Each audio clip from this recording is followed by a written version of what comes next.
ఇండియాలో ఐపీఎల్కు ఉన్న క్రేజ్ గురించి ప్రత్యేకంగా చెప్పాల్సిన పనిలేదు. సమ్మర్లో జరిగే ఈ మెగా టోర్నీ కోసం 10 జట్లు పోటీ పడతాయి. దీనికోసం ఆటగాళ్లు మాత్రమే కాదు, అభిమానులు కూడా ఎంతో ఆతృతగా ఎదురుచూస్తారు. అయితే ఐపీఎల్కు పోటీగా Pakistan cricket board super league టోర్నీని నిర్వహిస్తోంది. బంగ్లాదేశ్ కూడా ఓ లీగ్ను రన్ చేస్తోంది. అయితే ఇవి ఐపీఎల్ ముందు సక్సెస్ కాలేదు. పాకిస్తాన్ సూపర్ లీగ్ టోర్నీ మ్యాచ్లను చూసేందుకు పాక్ క్రికెట్ అభిమానులు ఆసక్తి చూపట్లేదని క్రికెట్ వర్గాలు చెబుతున్నాయి. ఎందుకంటే పాకిస్తాన్ సూపర్ లీగ్ మ్యాచ్లు చూసేందుకు స్టేడియాలకు వెళ్లే వారి సంఖ్య చాలా తక్కువగా ఉంది. పోనీ వచ్చిన వారు కూడా అక్కడ జరిగే మ్యాచ్లు చూడకుండా మొబైల్స్ లో ఐపీఎల్ మ్యాచ్లు చూస్తున్నారని తెలిపాయి.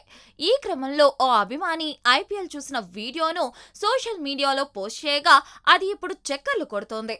కరాచీలో లాహోర్ కలందర్స్, కరాచీ కింగ్స్ అనే 2 జట్ల మధ్య ఒక మ్యాచ్ జరిగింది. ప్రేక్షకులు మ్యాచ్ చూడడానికి స్టేడియానికి వచ్చారు. కానీ వారి దృష్టి అంతా ఐపీఎల్ మ్యాచ్ పైనే ఉన్నట్లు అనిపించింది. ఈ మ్యాచ్లో ఒక అభిమాని స్టేడియంలో కూర్చొని తన మొబైల్ ఫోన్లో ఐపీఎల్ మ్యాచ్ చూస్తున్నట్లు కనిపించాడు.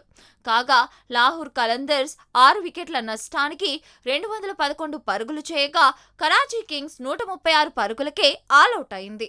పిఎస్ఎల్తో పోలిస్తే ఐపీఎల్ ఎల్లప్పుడూ ముందంజలోనే ఉంటుంది. ప్రైజ్ మనీ నుండి ఆటగాళ్లకు అందించే సౌకర్యాలు, జీతాలు, వేల నుండి వచ్చే డబ్బు వరకు ఐపీఎల్తో పోలిస్తే పిఎస్ఎల్ చాలా వెనుకబడి ఉంది. ఈ స్థాయికి చేరుకోవడానికి పాకిస్తాన్కు ఖచ్చితంగా జీవితకాలం పడుతుంది. పాకిస్తాన్ సూపర్ లీగ్ కోసం ప్రసారకుణ్ణి వెతకడానికి వారు పడిన హడావిడి అందరికీ తెలిసిందే.